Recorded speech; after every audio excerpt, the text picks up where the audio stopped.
It doesn't have to be perfect. It just has to be done. This mindset, for the most part, is relatively new to me as my life has changed over the last 3 years. I came into motherhood and homemaking kind of late in life, at least comparatively. I didn't even meet my husband until I was in my 30s, and we had our first child when I was 38. Prior to becoming a mother and staying home, I was really busy in grad school and working on my career, and that trajectory was competitive and demanded a lot of perfection. But since having a child 3 years ago, it has become very apparent to me that done is better than perfect. Our revamped raised bed garden, for example, has been a work in progress, and technically it is not finished yet. We still have a little work to do.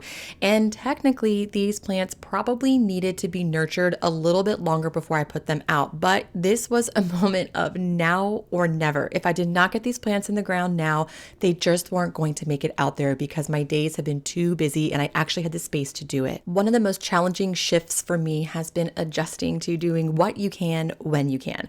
In the past, I had eternal freedom to do whatever I wanted and whenever I wanted to do it. I had time to baby my plants and tend my garden, and I never baked at night like I do now.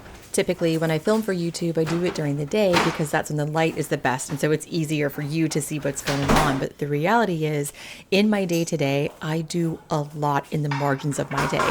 It used to be before my child wakes up, and now she wakes up before me, so that's out. So now everything happens after she goes to bed, and this is when I like to get things going like sourdough sandwich bread, for example, because remember, it doesn't have to be perfect, it just has to be done, and that means doing it now is the best time to do it because I have the time and the space, and then it can bulk ferment overnight. I have a full YouTube tutorial and a blog post about how to make the sourdough sandwich bread, so you can check them out in the links in the description box below.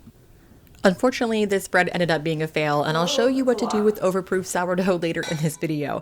But 1 year ago, when I fully committed to baking all of my family's bread from scratch, I had lofty expectations of what that would look like. Making sure the hydration was right and perfecting stretch and folds and bulk fermentation. And though I do think those skills are useful, especially as you are learning, for me, what has been more useful is setting realistic goals that can actually be done. When I need to bake bread and get it done, like D-O-N-E, done, I fall back on sourdough sandwich bread because it requires much less attention. You make the dough, let it bulk ferment for 8 to 12 hours, and I like to do this at the end of the day so that way it's uninterrupted, my child's asleep, and then it bulk ferments while I go to bed.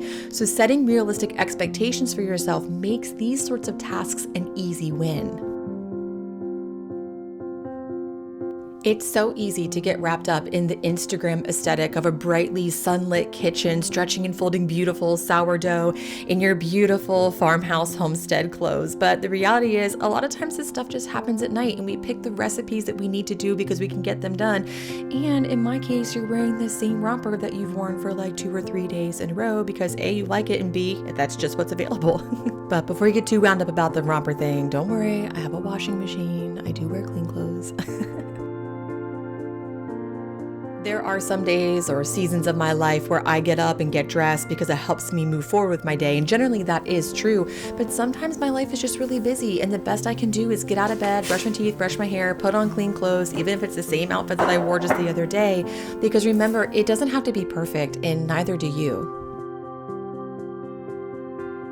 I watch a lot of YouTube channels that detail cooking and baking techniques and skills, and I really like that because I like getting wrapped up in the details of my interests.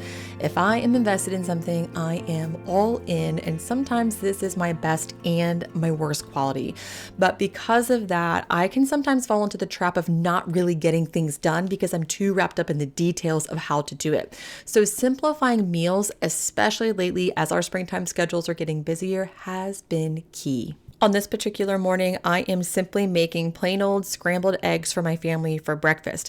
And the truth is, whether I make them eggs Benedict or if I make them scrambled eggs, I am feeding them. And that means I am doing a good job. My family's hungry, they need to eat. And honestly, when I make simple foods like this, especially for my daughter, she likes them a lot more. I mean, she's 3 years old. So getting wrapped up in the details of cooking techniques doesn't matter to her at all. She just wants a little bit of food to start her day. When it comes to meeting basic needs, perfection doesn't matter at all.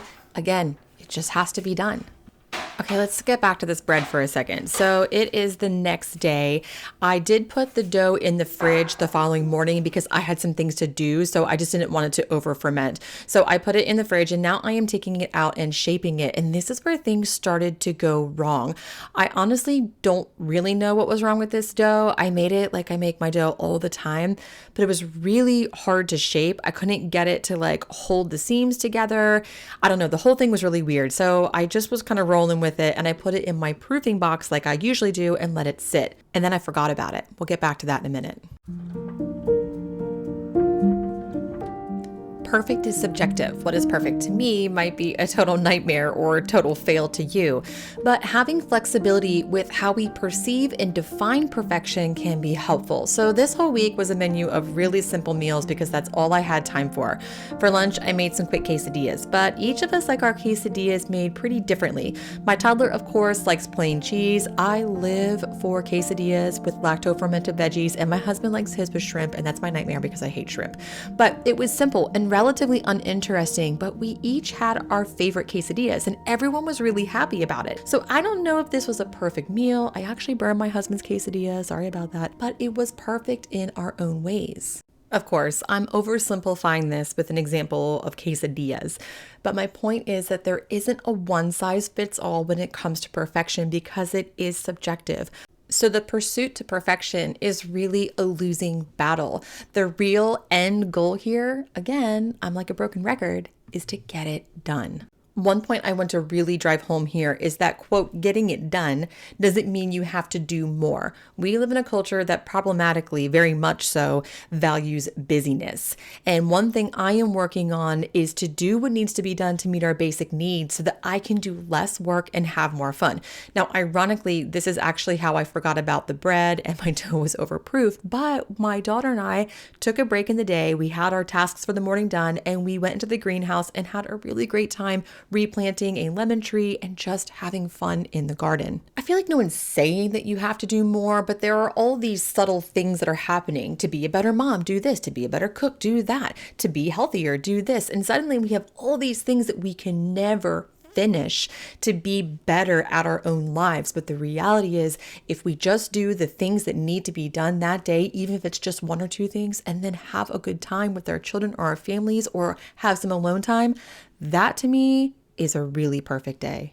But we were so busy having fun that I completely forgot about my bread. So my bread overproofed. Technically, I think I still could have actually baked it and had a decent loaf of bread, but it was on the verge of being overproofed and I forgot to cover it and it was dry on the top. So I just decided, let's just shift the whole thing here and make something else. So I rolled it out. I put a little bit of oil on it, some salt and pepper, and I made a bread blob. I don't even know what to call it. It's not focaccia. It's not a flatbread. It's not a tortilla. It was just a blob that I cut into slices, sort of like breadstick sizes. And actually, it was really good this way. So even though it didn't work out the way I imagined, we still had something to eat. It was definitely not the bread I had envisioned the night before when I was making the dough. But really, when it comes to the choice between having a perfect loaf of bread and having a lot of fun with my daughter, having fun is always going to be the choice. Just about every problem or mistake has a solution, or at least, or minimum, it can teach us something. So embrace the imperfections and, more importantly, have a good time. When I was still teaching, I used to think that everyone was working harder than me and that everyone was doing a better job than me. And I think that mindset is a symptom of a culture that values comparison over community or collaboration. But when it got down to the nitty-gritty, I discovered that really what was happening is that everyone was doing their best and often I was doing too much. Of course, there are seasons when we can do more or less, but the reality is the best that we can do is perfect.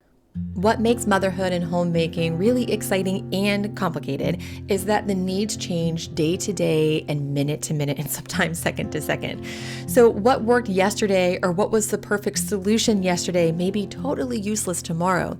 It challenges our creativity and requires mental fortitude that, yes, is sometimes hard to conjure. But because of its ever-evolving nature, it is literally impossible to be perfect. It's not a mathematical equation that has a clear answer. It's not a machine that needs an obvious repair.